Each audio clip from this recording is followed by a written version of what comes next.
This week, Tas TV News is looking back at some of the stories covered by our news teams in years gone by.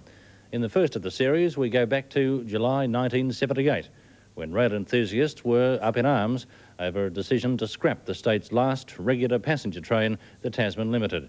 Glenn Moore takes us back to the last run of the Tasman from Hobart to Burnie. Pardon me, boy, is that the Chattanooga Choo-Choo? Yeah. No, actually, it's the Tasman Limited, making her final trip from Hobart to Launceston in July 1978. The axing of the service meant Tasmania was the first Australian state not to have a regular passenger train. The new masters of the island's railways, the Australian National Railways Commission, said the 33-year-old service had to go because it just wasn't paying. I got my fare.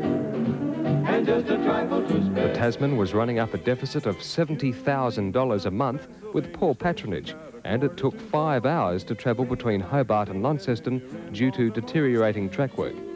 But on her final day, the quaint old lady of the tracks attracted hundreds of people and a storm of protest from politicians and passengers alike over the train's demise.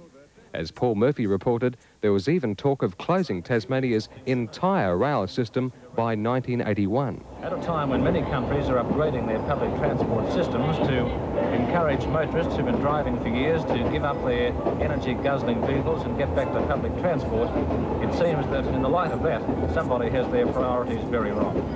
On the last trip of the Tasman Limited, Paul Murphy reporting for Channel 9 News. Well, not much has changed in that time, has it, apart from hairstyles, collars, and, of course, the width of tyres. More news tomorrow night at 6:30. Good night. Tas TNT9.